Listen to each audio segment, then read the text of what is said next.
Gente, é um privilégio estar de volta. Para mim é uma honra estar falando aqui nesse seminário. Novinho, tem 1 ano mais ou menos de fundação, e Deus tem abençoado tanto vocês aqui. O nome de vocês aí do seminário sendo conhecido do país inteiro, ganhando uma notoriedade que acho que nem pastor Cleiton, o pessoal de apoio aqui dos seminários, irmãos da igreja que têm apoiado, acho que imaginariam a resposta que vocês têm recebido, gente de outros estados aí fora aqui do Ceará, querendo ter contato aqui com o seminário, vir estudar. Então, para mim é um privilégio. Eu começo essa semana rogando que Deus esteja abençoando a instituição, abençoando aqueles que estão à frente da instituição, os professores, os docentes aqui que têm abençoado vocês, os próprios alunos também para serem bênção aqui nessa casa de ensino teológico, como a gente falava no passado, né, uma casa de profetas. Então, que Deus esteja dando direção e abençoando os trabalhos do Seminário Spurgeon nesse novo ano letivo. Como o Cleiton é um amigo muito bacana, ele me deu um tema fácil, assim, bem light, nada polêmico para essa semana, né? Sínodo de Dort, 5 pontos calvinismo. Há muito tempo atrás, eu me tornei calvinista, acho que em 92 ou 93, escutando o Dr. Shedd pregando na capela do seminário. Eu, nascido e criado como batista, nunca tinha visto, primeiro, alguém pregar expositivamente. O Dr. Shedd estava pregando Efésios, verso a verso, Efésios capítulo 1, e como bom batista, eu sabia que predestinação era heresia, mas nem sabia o que era, né? Então, assim, uma brincadeira que se fazia na época no seminário é o seguinte: olha, você quer acordar uma classe de escola bíblica dominical? É fácil, você propõe o seguinte: Deus predestina todas as coisas ou dá livre-arbítrio ao homem. Então, rapidinho a classe acorda, todo mundo tem uma opinião formada para dar, tem alguma sugestão para dar, e o pau vai comer solto, né? Você tem a certeza que vai ter briga, quebra-quebra, exclusão da igreja, alguém vai acabar sofrendo ao tratar desse tema. Isso foi há bastante tempo atrás. Hoje a situação é bem diferente. Hoje a fé reformada não só foi redescoberta, mas veio para ficar. Talvez aqui no Brasil, a bagunça que se tornou o meio evangélico brasileiro, talvez com todas as nossas limitações ainda, nossos pecados, nossos problemas, ainda a fé reformada, a teologia reformada ainda é aquele que a gente poderia chamar de grupamento mais homogêneo, talvez teologicamente núcleo mais forte, mais consistente hoje dentro da igreja evangélica brasileira. Pois bem, eu quero dividir o nosso tempo aqui da seguinte forma. Hoje, eu queria traçar um panorama histórico do que foi o Sínodo de Dort, o que vem a ser esse sínodo, o último concílio internacional da história da igreja, e quero falar um pouco aí das questões teológicas, dogmáticas, filosóficas que estavam por trás do concílio e o que o concílio estabeleceu. Para quem está familiarizado, terça, quarta, quinta e sexta, nós vamos tratar de depravação total, eleição incondicional, graça irresistível, expiação limitada, como é chamado, expiação particular, e depois a perseverança dos santos. Então esse é basicamente o nosso roteiro. Aqui nós vamos trabalhar da seguinte forma: 1 hora de palestra, 15, 20 minutos de pergunta e resposta, intervalo, meia hora que ninguém é de ferro, depois mais 1 hora de palestra, 15, 20 minutos de perguntas e respostas. Como já foi dito, as perguntas devem ser anotadas, passem para o pastor Cleiton, pessoal do staff de apoio da escola, eles vão selecionar as perguntas, e, na medida do possível, tentar respondê-las ou indicar algum livro para pesquisa posterior, ou talvez a gente possa conversar um pouco no intervalo também sobre a sua pergunta. Eu queria começar lendo um texto que trata de forma indireta dessa controvérsia. No final, a controvérsia tem a ver com a ordem da salvação, isto é, como as graças de Deus alcançam o pecador de forma lógica. Então, o texto que a gente vai ler, Romanos 8, 28 a 30, de forma indireta já trata desse encadeamento lógico de como as graças são recebidas. Quais são aquelas graças que nós recebemos antes do tempo? Quais aquelas graças que nós recebemos no tempo? Quais são aquelas graças que vão nos alcançar quando o tempo terminar, quando a eternidade romper, quando Deus vai ser tudo em todos, quando Cristo nos entregar o seu amado Pai. Então, o debate tem a ver de forma mais ampla com essa sequência lógica das graças que são dadas a partir da cruz por mediação do Espírito Santo a nós. Romanos 8, 28 a 30. Sabemos que todas as coisas cooperam para o bem daqueles que amam a Deus, daqueles que são chamados segundo o seu propósito. Porquanto aos que de antemão conheceu, também os predestinou para serem conformes à imagem de seu Filho, a fim de que ele seja o primogênito entre muitos irmãos. E aos que predestinou, a esses também chamou, aos que chamou, a esses também justificou, e aos que justificou, a esses também glorificou. Então você tem já no texto bíblico uma noção do decreto divino. Deus amou algumas pessoas, chamou-as pelo seu decreto e faz com que todas as coisas, o mal inclusive, concorram para o seu bem. E esses que ele chamou pelo seu decreto, esses aos quais o seu decreto repousa, esses ele soberanamente amou de antemão, predestinou, justificou, chamou e glorificou. O interessante, tudo no tempo verbal passado. Eu queria orar e depois a gente começa a tratar do Sínodo de Dort. Senhor, dá graça a nós aqui. Durante essa longa semana, nós vamos estar meditando na Tua grande salvação. Senhor, ajuda-nos a fazer isso com temor e tremor. Ó Deus, o campo que estamos é campo santo. Então ajuda-nos, ó Senhor, a tirar os nossos sapatos, nos descalçar diante de Ti. Ajuda-nos a nos prostrar, nos humilhar diante da Tua santa presença. Ajuda-nos a lutar com a Tua palavra para dela receber resposta. Ó Deus, dá Teu Espírito para nós. É o que te pedimos em nome de Teu Filho Jesus, nosso único, suficiente Salvador. Amém. Ok. O debate que a gente vai tratar essa semana, que alcança seu auge no final do século XVI, final do século, ou começo do século XVII, é o chamado debate a respeito dos 5 pontos do calvinismo. De um lado, esse debate não é novo. De outro lado, esse debate chega, por assim dizer, ao seu ápice, ao seu clímax, justamente aqui no Sínodo de Dort. Já no final da era dos pais da igreja, chamada patrística, mais ou menos 400, 500 depois de Cristo, nós já vemos uma tensão sendo levada ao seu clímax, com os ensinos de Pelágio, de um lado, sendo combatidos pelos ensinos daquele grande bispo africano, Agostinho, do outro lado. Então, se você lembra, até do que a gente tratou bem rapidamente na primeira aula do ano passado, Pelágio, de um lado, afirmava que todo ser humano é livre, todo ser humano goza de livre-arbítrio mesmo após a queda, o pecado não afetou a vontade, logo, a eleição é dada pela presciência das escolhas, das obras e escolhas que o ser humano fará. A graça consiste do ser humano se aplicar ao cumprimento da lei moral, e se esse fiel ele deixar de cumprir a lei moral, ele pode vir a cair da graça. Agostinho havia lutado durante metade da sua vida com o poder do pecado. Para Agostinho, essa explicação de Pelágio a respeito de salvação, graça e santificação em vida cristã era não só psicologicamente superficial, infantil, rasa, mas também era profundamente antibíblica, e Agostinho entendeu que o pelagianismo era uma heresia. Então, em linhas gerais, Agostinho respondeu ao pelagianismo com 4 formulações que se tornaram famosas na história da teologia.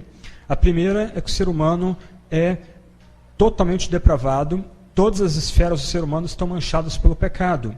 A vontade, os afetos, o intelecto, a memória, o ser humano todo está manchado pelo pecado. Logo, o ser humano é carente, necessita da graça de Deus. Eu estou resumindo esse ponto. Amanhã a gente vai trabalhar mais sobre ele, as questões de livre-arbítrio, liberdade, pecado original, pecado pessoal. Então, eu só estou passando rapidamente a questão só para você se ambientar um pouco na controvérsia. Então, o primeiro ponto de Agostinho é o contrário do primeiro ponto de Pelágio. Agostinho vai destacar a malignidade do pecado, o pecado como vício. O crack está chegando no interior do Nordeste. Não sei se você já viu alguém viciado em crack. Para Santo Agostinho, aquilo é a alma do incrédulo, aquilo representa, aquilo ilustra a alma de uma pessoa que não se rendeu a Jesus Cristo ainda. Segundo ponto de Agostinho, a eleição é incondicional, a eleição é baseada na liberdade do doador, que é o próprio Deus. É Deus que escolhe, Deus escolhe, na maior parte das vezes, os piores pecadores para o seu santo conselho. Terceira resposta de Agostinho tem a ver com a graça irresistível. Nós vamos tratar dela mais adiante. A graça irresistível não significa que uma pessoa é arrastada aos céus pelas orelhas, mas que quando o Espírito vem com poder sobre o incrédulo, as escamas que o cegavam são removidas, o coração de pedra é quebrantado, despedaçado, é dado agora um coração de carne. O mundo, a carne e o diabo, que seriam 3 bolas que prendiam e escravizavam aquele ser humano, são rompidas, e esse ser humano agora encantado com Deus o Pai, Deus o Filho, Deus o Espírito, ele não consegue resistir à beleza de Deus. É um senso estético de Deus o convence de que ele precisa do Senhor para sua salvação. Logo, aqueles que abraçam a Deus o Pai, Deus o Filho, Deus o Espírito, por obra desse mesmo Espírito Santo, perseverarão até o final dos seus dias. Eles serão guardados e cuidados durante toda a sua peregrinação. Essa controvérsia não se encerrou aí. Em linhas gerais, Agostinho triunfou no debate, triunfou na política eclesiástica, a posição dele se tornou a posição dominante, só que pouco antes da morte dele, aos 76 anos, alguns homens, monges e bispos em Marsella, na França, Agostinho aqui está escrevendo da África, atual Tunísia, Argélia, então alguns bispos da França, eles fizeram algumas concessões e chegaram ao meio termo. Isto é, o ser humano é mau, é pecador, mas a graça vem, renova o livre-arbítrio, e esse ser humano pode se aplicar com a cooperação da graça, ou com a cooperação do Espírito Santo, a buscar a graça de Deus e a repousar em Jesus Cristo e confiar em Jesus Cristo. E ele tem que perseverar, porque senão ele pode cair e perder a salvação, se tornar um apóstata. E essa posição foi conhecida como semi-pelagianismo, ou, dependendo do ponto de vista e dos detalhes, também semi-agostinianismo. Por quê? Porque em alguma medida mantinha o primeiro ponto da formulação de Agostinho, a maldade essencial do ser humano, o pecado, a prevalência do pecado, da iniquidade do ser humano, mas suavizava alguns outros elementos da teologia de Agostinho. E aí a gente tem um probleminha aqui. De um lado, os principais teólogos medievais seguiram Agostinho. Tomás de Aquino, Anselmo, Bernardo de Claraval, Tomás de Kempis, esses teólogos mais importantes da Idade Média, eles se seguiram passo a passo as formulações de Agostinho, mudando um outro detalhe, mas eles se viam basicamente como agostinianos.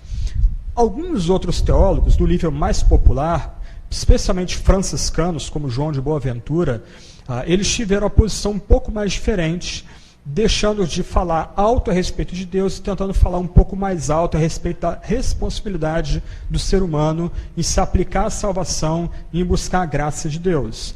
Então, o que você tem na Idade Média, durante toda a Idade Média, é uma tensão não resolvida dentro da teologia católica medieval. De um lado, você tem os principais escritores do período defendendo ferrenhamente a posição de Agostinho. Do outro lado, no nível mais popular, entre o grande povo, havia ênfase na determinação do ser humano de se aplicar à graça de Deus. Isso gerou alguns problemas práticos, como sempre gera. Por exemplo, quando irrompe a peste negra, na metade do século XIV, isso foi um elemento de ruptura dentro da Idade Média, porque aproximou as pessoas do temor da morte. Na verdade, aí os eruditos eles divergem, alguns vão sugerir que 1/3 da população europeia morreu em mais ou menos 3, 4 anos com a peste negra. Mas você tem uma retomada da ênfase da responsabilidade do ser humano em buscar o Criador e Redentor. Então você tem, por exemplo, a criação de ordens flagelantes. Então, homens e inclusive algumas mulheres, eles iam andando, principalmente na Alemanha e na Suíça, se flagelando, carregando crucifixos. As mulheres iam atrás, tomando sangue que jorrava das feridas e passando, se banhando com aquele sangue. Eles entendiam que eles poderiam cooperar com a graça para afastar a ira santa de Deus sobre a Europa, e eles identificavam a peste negra como parte dessa ira de Deus contra o pecado dos cidadãos dos países europeus, daquela comunidade cristã chamada cristandade. a reforma, por assim dizer, ela rompe esse edifício católico medieval. Então, os católicos, a partir da reforma, eles vão permanecer com o semi-agostinianismo, e você vê isso, por exemplo, nas formulações do Concílio de Trento, mas Lutero, Calvino, Zwinglio, eles abraçaram integralmente a posição de Santo Agostinho. Tanto que alguém já brincou dizendo que a reforma protestante é, entre aspas, uma aguda agostinização do cristianismo, um retorno radical às formulações de Agostinho, que julgava estar tratando daqueles temas à luz especialmente de Salmos, Isaías e dos textos de Paulo e de João no Novo Testamento. Então, a posição dos reformadores era basicamente a posição de Santo Agostinho. Isso é basicamente o pano de fundo de Dort. Então, em linhas gerais, e aqui a gente precisa entender isso aqui, em linhas gerais, quem defendia a salvação pelo livre-arbítrio e pela cooperação da graça eram católicos, no auge da Reforma. Os protestantes, pelo menos os protestantes do corpo principal, reformados, luteranos e episcopais, todos eles entendiam que a salvação se dá, já que todos somos pecadores, totalmente incapazes, totalmente depravados, a salvação se dá pela livre eleição, pela livre graça de Deus que alcança os principais pecadores, aqueles mais necessitados da graça. Não são os, mas sim os doentes. Ok, deixa eu parar um pouco e dar um outro foco aqui. A controvérsia sobre os 5 pontos do calvinismo vai acontecer num país específico, que é a Holanda. Até o presente momento, a gente está falando de Agostinho na África, os monges de Marsella na França, depois a gente está falando da Reforma Protestante, que toca a Alemanha, toca a Suíça, toca a França também, toca o norte da Itália, mas o problema ligado aos 5 pontos do calvinismo é um problema que vai começar na Holanda. Quando a Reforma começa, isso é importante frisar, a Holanda era uma espécie de protetorado, um estado vassalo da Espanha, que era a grande potência da época, uma potência talvez maior, mais influência do que a própria Alemanha, o chamado Santo Império Romano Germânico. Um homem chamado Guido de Bresse, ele chega à Holanda e à Bélgica e mais ou menos aí por volta de 1550, 1560, pouco antes da morte de Calvino, ou um pouquinho depois da morte de Calvino, 1564, quando o reformador de Genebra falece, esse homem, Guido de Bresse, chega à Holanda para pregar o evangelho da reforma, a fé reformada. E ele lega à cristandade um dos mais importantes documentos confessionais, chamado a Confissão Belga. Eu não sei quem já leu a Confissão Belga, ela está disponível na internet, você pode datilografá-la no Google. Confissão Belga, você vai tê-la na íntegra lá, vale a pena ler esse documento. Para mim, pessoalmente, é uma das confissões de fé mais bacanas que foram escritas na Reforma. Ela é bem mais compacta do que a Confissão de Westminster, mas todos os temas principais da Reforma estão ali nessa Confissão Belga. Então ele escreve essa Confissão Belga como uma espécie de testemunho de fé para os crentes que estavam abraçando o evangelho na Holanda, debaixo do poder, debaixo do jugo de uma nação que era a Espanha. Guido de Bresse é executado, martirizado, em 1567, mas a confissão dele permanece e uma nascente igreja holandesa começa a partir dessa confissão de fé. Paralelo a isso, 2 alemães, muito importantes aqui na história, Zacarias Ursinos e Caspar Olevianus, eles escrevem um catecismo para nortear a fé de um estado alemão chamado Heidelberg. E esse catecismo vem a ser chamado de Catecismo de Heidelberg, que aí, a minha opinião pessoal, é o melhor, o mais bacana catecismo da Reforma. Ele é uma síntese, uma tentativa de pegar elementos comuns a católicos e protestantes, por exemplo, ele é uma exposição, opa, alguém deu um beijinho ali no catecismo ali, o irmão ali está com ele ali, depois vocês podem ver a capinha, ele pode mostrar para vocês ali. Então ele é uma exposição basicamente do Credo dos Apóstolos, dos 10 Mandamentos e do Pai Nosso, só que o ponto aqui é que esse catecismo tinha um outro alvo, era tentar acabar com as tensões que haviam, nessa época, entre luteranos e reformados. Então esse catecismo, na melhor acepção da palavra, ele é ecumênico. Um luterano poderia empregá-lo nas suas comunidades e um reformado genuíno poderia empregá-lo nas suas comunidades. Logo, ele não é um catecismo tão detalhado como o breve catecismo de Westminster. Ele é um catecismo, por exemplo, para você usar numa classe de catecúmenos, de gente para ser batizada que tem uma noção bem básica ou nenhuma noção da fé cristã. Por exemplo, a única vez que a doutrina da eleição aparece no catecismo de Heidelberg é quando o catecismo trata da doutrina da igreja. O tom é bem caloroso, bem pastoral, bem devocional, ele exige perguntas da primeira pessoa, então ele é um modelo de um documento para ajudar pessoas a engatinhar na fé cristã e crescer na fé cristã, dar uma base comum para novos convertidos, mas também para quem quer relembrar aquilo que é mais essencial no campo da salvação, da devoção e da ética para o cristianismo. Mas nota, esses documentos são bem básicos. Ainda assim, um documento belga, flamenco, e um documento alemão vão se tornar as duas fórmulas de unidade na igreja nascente na Holanda. Ok. Esse é o contexto, mais ou menos o contexto religioso, eu vou voltar ele já já. Como eu falei, a Holanda era um protetorado da Espanha. Línguas diferentes, culturas diferentes, visões de governo diferentes. Rapidamente, esse caldeirão social, cultural, ele entra em ebulição e irrompe uma guerra, e os holandeses agora lutam pela sua independência.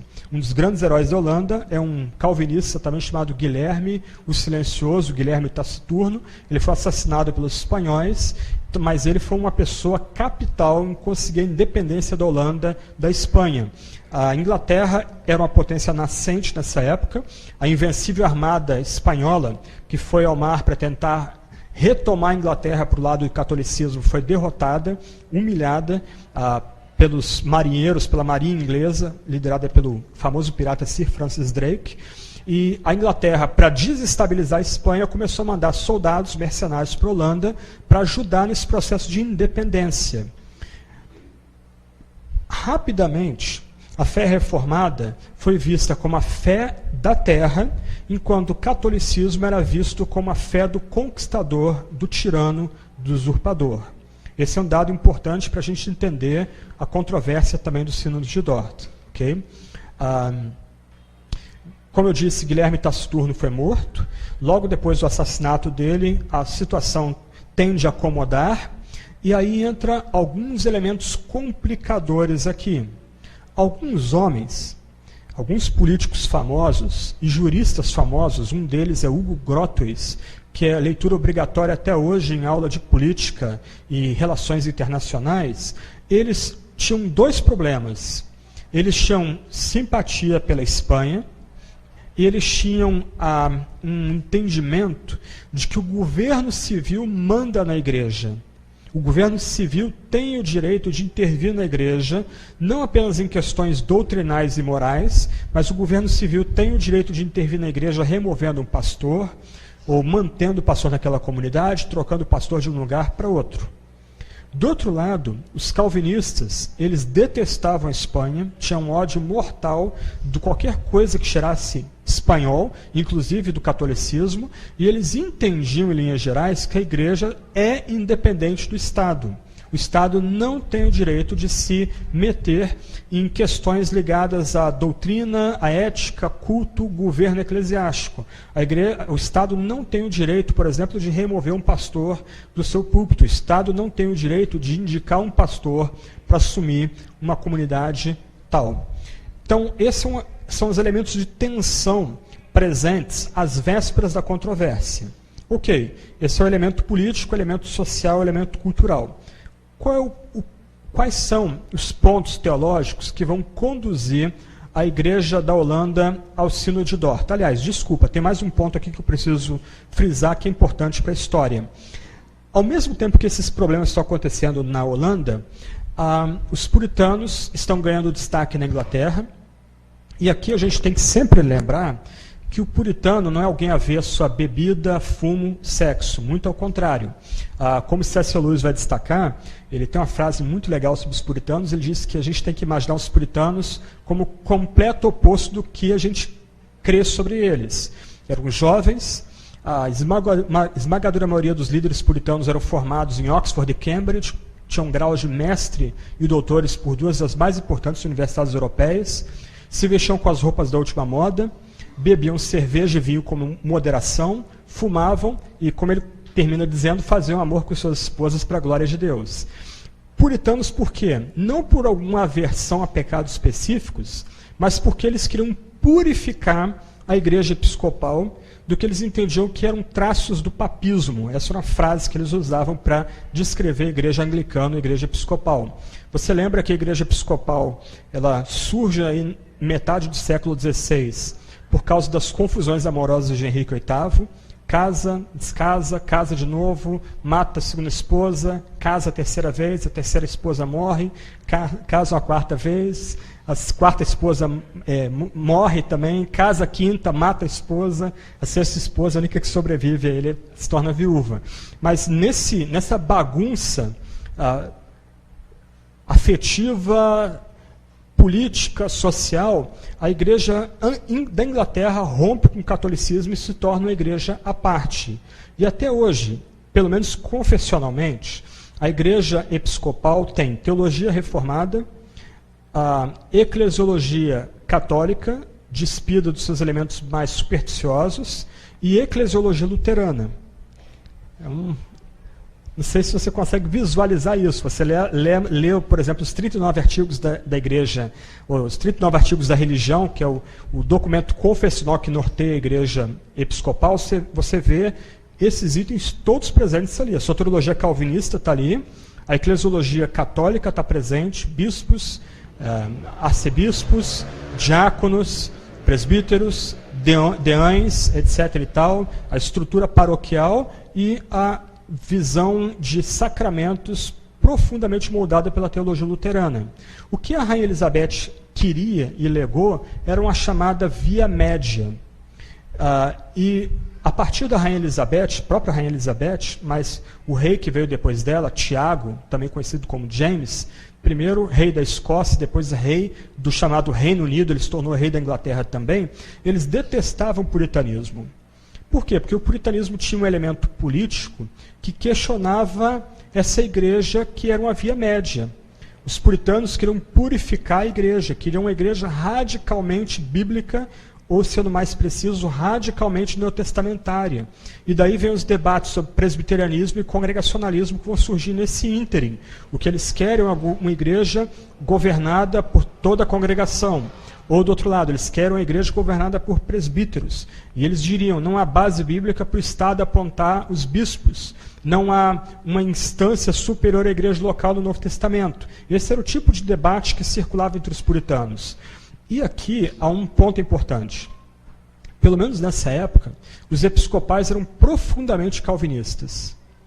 E o próprio rei James, ou Tiago, se você preferir, ele também era calvinista. Ele foi educado por um homem chamado George Buchanan, que foi um homem que tentou começar a reforma em Portugal e teve que sair corrido de Portugal, fugindo num porão de navio. Ele acabou chegando na Escócia, era um grande educador, e foi a pessoa que educou esse rei escocês e depois que reinou sobre a Inglaterra também. Vocês vão lembrar do rei James pela King James Version, a chamada versão do rei Tiago, que tem sido publicada aqui no Brasil. Ele que criou uma tradução que se tornou clássica no mundo de fala inglesa para unificar todas as outras traduções. Ele que lutou para acabar com as notas de rodapé. Que ele entendia que o fiel ele tinha que ir direto ao texto bíblico e não depender de notas de rodapé. E ele acabou legando essa tradução, uma tradução feita por uma comissão conjunta de puritanos episcopais, mas ele, particularmente, detestava os puritanos. Ele não suportava os puritanos. E isso vai ser importante, a gente vai voltar a esse ponto mais para frente. Mas ainda assim ele apoiava os reformadores holandeses, mandando tropas, mandando navios, mandando mantimentos, dando consultoria militar e profundamente interessado em que a causa reformada na Holanda triunfasse. Ok, vamos dar uma parada então nessas questões políticas, sociais, históricas. Ok, qual é o contexto doutrinal e teológico que vai levar a igreja ao Sínodo de Dort? São 3 pontos principais aqui. Para quem gosta de filosofia, mais antenado com filosofia, há uma mudança conceitual aqui. Agostinho, platônico. Lutero, Calvino, platônicos. Então a abordagem deles à teologia é uma abordagem diferente daquela que se tornou padrão com um homem chamado Teodoro de Beza, onde o aristotelismo vai ser dominante. Para que isso? Por que eu estou levantando esse ponto? Porque aqueles criados numa visão filosófica mais platônica, isso é importante aqui destacar, eles vão entender que há elementos de mistério na teologia. Há pontos dentro do edifício teológico cristão que a gente tem que dizer, olha, não sei como resolver esse ponto. E se você tem alguma familiaridade com Calvino, tem lido alguns comentários dele, principalmente comentários, mas também as institutas, volta e meia, e não é poucas vezes, volta e meia Calvino diz, olha, eu não sei como interpretar esse versículo, essa passagem, eu vou deixar alguém mais competente do que eu tratar disso no futuro. Ele passa adiante e continua tratando do texto bíblico da sequência. Com o aristotelismo, começa aquele movimento chamado de escolástica protestante.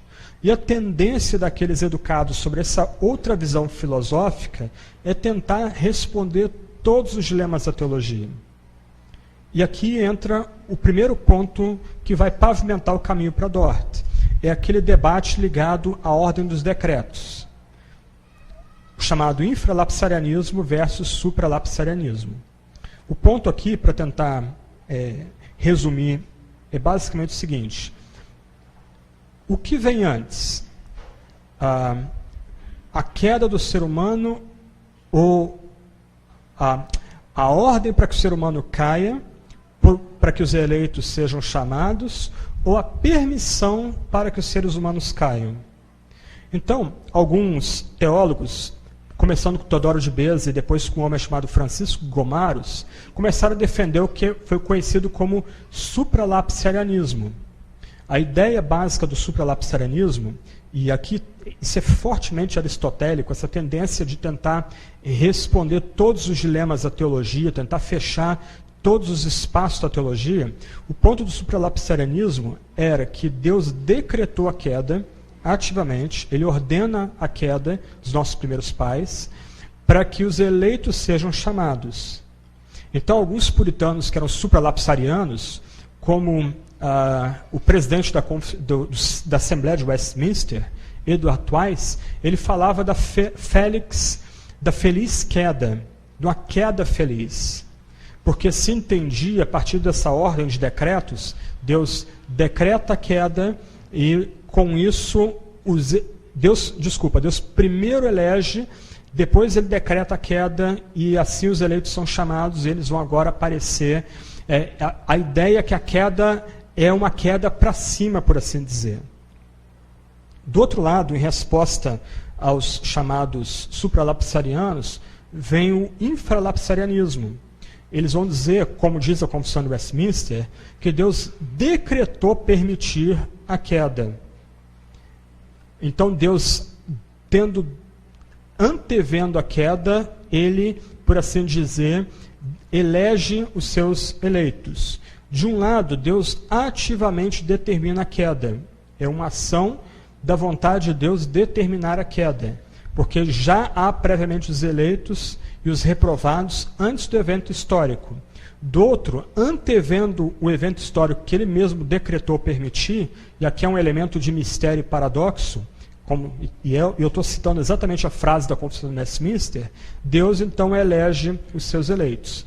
Esse debate se tornou muito forte em Genebra, na Suíça, no final do século XVI para o século XVII, e se tornou um debate vital dentro da igreja holandesa no começo do século XVII. Um homem chamado Jacob Arminius, Jacobus Arminius, é o nome dele latinizado.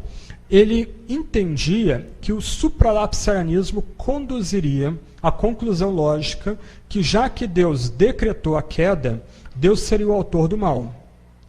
Então esse homem, educado num contexto reformado, calvinista, ele havia estudado em Genebra e depois ele voltou para a Holanda para ser pastor em Amsterdã, depois professor em Leiden. Ele tentou solucionar o problema dentro desse mesmo paradigma aristotélico de tentar resolver todos os grandes dilemas da fé cristã. Só que a forma dele salvar a situação foi pior do que se ele não tivesse feito nada. Eu estou adiantando aqui o debate. A resposta dele foi radicalmente diferente da resposta calvinista tradicional, que era ancorada na soberania absoluta de Deus, no poder absoluto de Deus. Para tentar salvar Deus de ser autor do mal, ele ancorou os decretos divinos e a eleição divina na presciência divina e não na vontade ativa e na onipotência ativa de Deus. Então, o debate sobre arminianismo, a chamada remonstrância, que eu vou voltar a mencionar isso daqui a pouco, ela surge nesse contexto de se investigar os mistérios ligados aos decretos divinos, qual a ordem dos decretos divinos, se a queda precede o decreto da eleição ou se a queda vem depois do decreto da eleição. Um teólogo presbiteriano americano, Robert Dabney, ele foi muito famoso nos Estados Unidos do século XIX, ele disse que esse debate foi um debate extremamente infeliz e que melhor fora se ele nunca tivesse sido suscitado. Tá? E eu tenho a tendência a concordar com ele, já que eu sou mais calviniano do que calvinista. Né? Eu sou muito mais seguidor do próprio João Calvino do que algumas formulações posteriores do século XVII, século XVIII. Mais uma vez, o ponto do debate tem a ver com filosofia, com uma nova tendência presente nas academias teológicas europeias, suíças e holandesas, mas também inglesas, de tentar elaborar com um alto grau de racionalidade a ordem dos decretos. Se vocês procurarem na internet, bota lá William Perkins, Ordo Salutis, você vai ver um quadro, é muito interessante. William Perkins, eu falei sobre ele há uns 2 anos atrás aqui na igreja, é o pai da pregação puritana e, em alguma medida, talvez o pai do próprio puritanismo na Inglaterra, no século XVI, mais famoso na Inglaterra do que o próprio João Calvino, e entre tantas as coisas que ele contribuiu com a teologia, também tem a ver com esse debate da ordem dos decretos. Então você tem um quadro que você encontra na internet, que ele elaborou, e tem lá Deus, do outro lado eleição, do outro lado reprovação. Então ele começa a elaborar com um alto grau de lógica, e claro, tentando cavar a Bíblia, tentando descobrir o que a Bíblia ensina sobre esses pontos, o que acontece na vida de cada indivíduo eleito e cada indivíduo reprovado. De onde vem isso? Só da Bíblia? Não, há uma influência filosófica agindo por trás desse interesse em se descobrir a ordem exata que as graças de Deus nos alcançam. Um ponto aqui. Quem lê as Institutas de Calvino se surpreende no livro 3. Quando você pega um livro de teologia recente, minha própria teologia sistemática acaba repetindo esse sistema, você pega lá a ordem de salvação, eleição, a predestinação, depois o chamado, a regeneração, a fé, a justificação, a adoção, a santificação, a perseverança e a glorificação. Alguns livros vão dividir mais ou menos o seguinte: a obra de Deus antes do tempo, a eleição e a predestinação, a obra de Deus no tempo, antes da nossa conversão, que é o chamado e a regeneração, durante a conversão, a fé, o arrependimento, a justificação, a adoção, e durante a vida cristã, a santificação e a perseverança, e depois da vida cristã, a glorificação final de todas as coisas. A base bíblica, mais ou menos, aí Romanos 8, 29 e 30. Aí você vai ler Calvino, ele trata a fé em primeiro lugar. Só depois ele começa a tratar das outras graças. E ele não trata as outras graças numa ordem lógico-sistemática.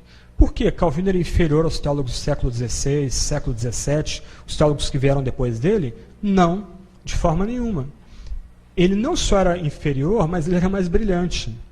Porque ele entende que essas graças não ocorrem no encadeamento lógico, mas alcançariam o fiel de forma simultânea. A fé ficaria no meio e todas as graças gravitando em torno daquele que creu em Jesus Cristo, descansou em Jesus Cristo e abandonou seus pecados para seguir a Jesus Cristo. Então são visões diferentes.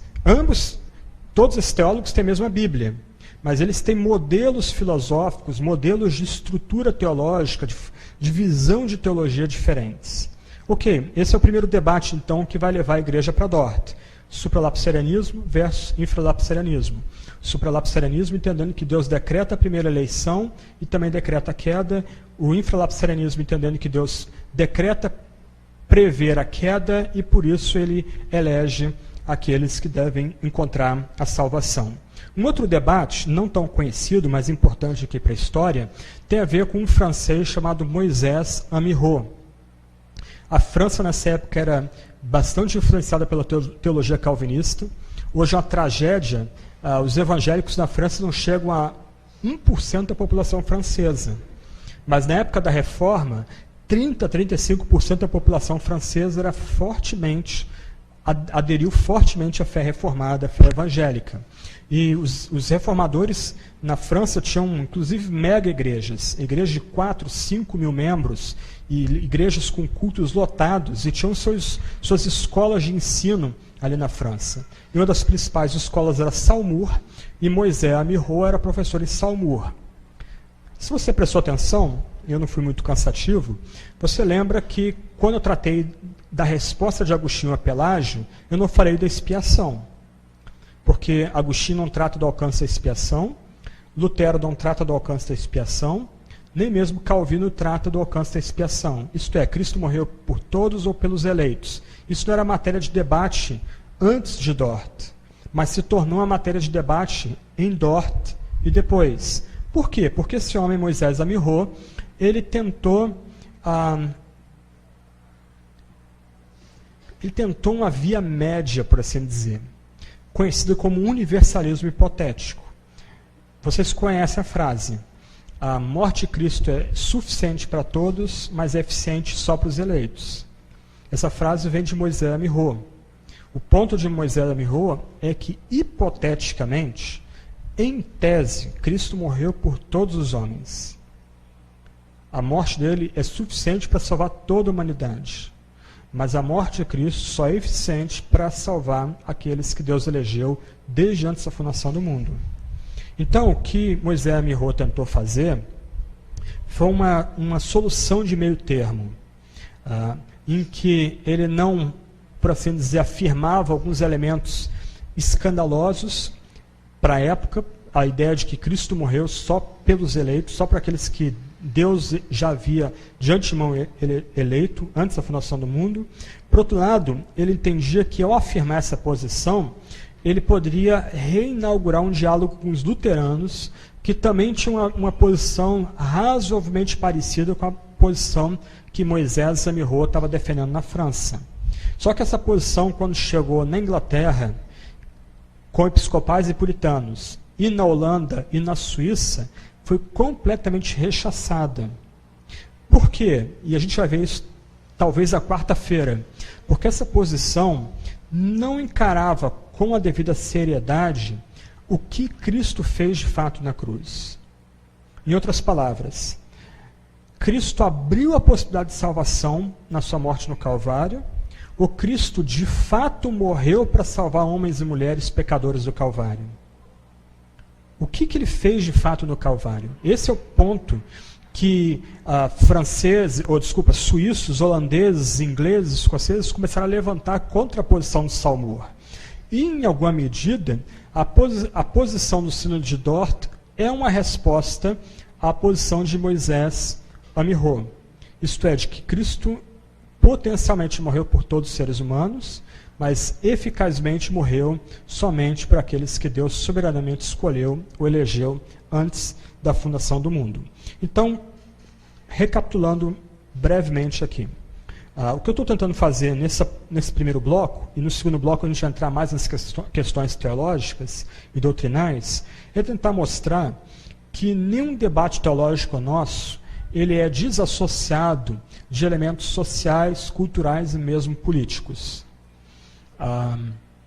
Então, de um lado, o debate de Dort está em continuidade com o debate que começou em Santo Agostinho no século IV, no norte da África. O debate em Dort está em continuidade com a tensão que a igreja medieval viveu a respeito do drama da salvação.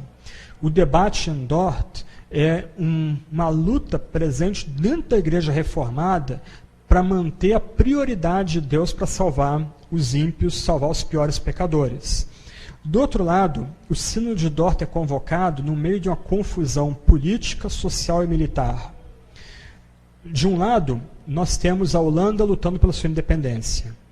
Do outro lado, nós temos o maior império da época, espanhol, católico, semi-pelagiano, lutando para manter a Holanda debaixo do seu tacão. Para os holandeses, ser calvinista também era ser patriota.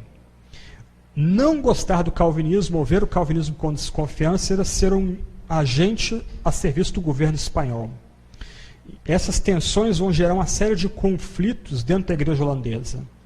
Por exemplo, os partidários dos arminianos, os chamados remonstrantes, eles vão usar o apoio do Estado para tentar esmagar os calvinistas, tirando teólogos calvinistas e pastores calvinistas de posições-chave em igrejas locais, igrejas centrais da Holanda, seminários importantes, como o seminário de Leiden, e colocando no lugar deles arminianos, ou pelo menos arminianos disfarçados. Do outro lado, quando um homem chamado Maurício de Nassau, que depois veio para Pernambuco aqui em 1620, 1630, não me recordo direito as datas, ele toma a posição dos calvinistas, ele de um lado vai defender a independência da igreja, mas ele vai trazer também o poder da espada para dissuadir aqueles governadores e políticos que apoiavam os arminianos. Então, um dos principais políticos arminianos vai ser executado, e Hugo de Groothuis vai ter que fugir da Holanda, escondido dentro de um caixote de couro.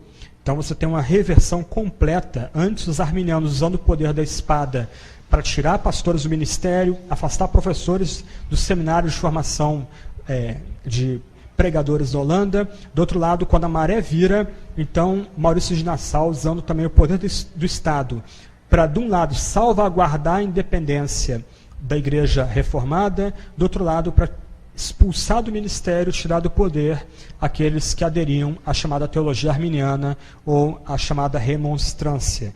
Então, você tem aí uma tensão social, uma tensão política, você tem um debate doutrinal, um debate teológico que não é novo, só que esse debate agora ganha um novo tempero, por assim dizer, por conta do debate sobre a ordem dos decretos e o debate a respeito do alcance da salvação.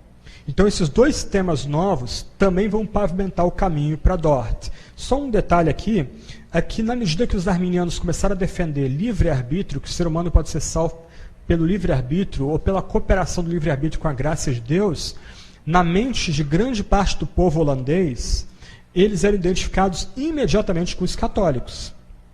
Esse é um ponto importante aqui na história. E aqui há uma outra questão social muito, muito importante. A grande maioria dos crentes reformados da Holanda eram pobres e detestavam os espanhóis. Tinham pavor dos espanhóis. Porque quando os espanhóis lutaram contra a Holanda e tentaram reconquistar a Holanda, semearam morte, peste, fome. Foi uma guerra terrível. Então, na mente de homens simples, mulheres simples, pastores e teólogos começaram a aderir à chamada remonstrância, eram vistos com suspeição como uma espécie de católicos disfarçados, na medida que eles tinham uma visão de salvação muito parecida com a visão do catolicismo, que era imediatamente ligado aos espanhóis. Um ponto importante aqui nesse contexto todo de choque político, choque social, choque doutrinal, a gente precisa ter em mente que já nessa época a Holanda era um dos países da Europa com maior grau de liberdade religiosa. Tá? Havia um núcleo luterano muito forte na Holanda, com liberdade de culto. Os anabatistas, nossos primos da Reforma, eles também tinham liberdade de culto na Holanda e não eram perseguidos, diferente aí do que acontecia em cantões reformados, como na Suíça, na Alemanha, e também entre católicos. Então os anabatistas menonitas não eram perseguidos na Holanda, eles tinham liberdade de ter culto, igreja, etc. e tal. Os judeus tinham total liberdade de culto. E é interessante, quando os holandeses chegam aqui ao Nordeste, uma das primeiras coisas que os holandeses fazem é permitir a construção de sinagogas, dando completa liberdade de culto aos judeus e de reunião aos judeus. Então, a sociedade holandesa não tinha problema nenhum com judeus se reunindo para culto, e os católicos eles podiam cultuar, ainda que prestando relatórios periódicos do tamanho das suas congregações, o tipo de mensagem que era dada em suas congregações para o governo da Holanda. Ainda que os católicos fossem ligados ao império estrangeiro e inimigo da Holanda, ainda assim os católicos tinham sua liberdade de culto. Então aqui não é questão de calvinistas malvados expulsando os arminianos das suas igrejas, dos seus seminários, quando o Sínodo de Dort chega a uma posição, define uma posição. O que acontece no final é que a igreja espelha dos seus quadros pastores que haviam jurado lealdade à confissão belga, ao catecismo de Heidelberg, mas não queriam pregar e ensinar em conformidade com esses documentos. É interessante notar, eu falei do rei Jaime na Inglaterra, que detestava os puritanos, ele começou também a perseguir os puritanos. E a Holanda recebeu um grande número de congregacionais. Um deles vai ser capital na nossa história, e a gente vai tratar dele já já. Okay? Então, esse é o contexto político, histórico, social do Sínodo de Dort. Na segunda parte, eu quero falar um pouco do Sínodo e das duas posições teológicas em confronto. Okay? Mas a gente pode abrir, então, para algumas perguntas e respostas.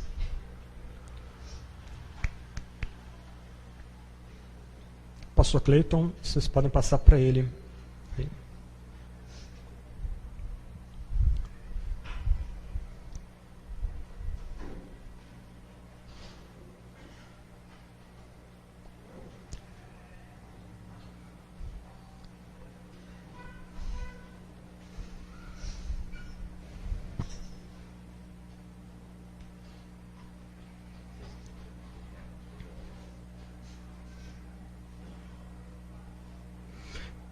O debate ocorrido entre Domingo Banhas e Luiz de Molina teve alguma influência no debate Dort? Não. Para quem não conhece, a posição de Luiz de Molina é a chamada via média. Ela pode ser mais ou menos resumida da seguinte forma: Deus conhece todas as possibilidades possíveis e imaginárias antes de criar os céus e a terra. Ele tem conhecimento em si de todos os universos possíveis, de todas as centenas de milhares de possibilidades a meu respeito. E ele escolheria uma realidade, daria significado para essa realidade e guiaria essa única realidade.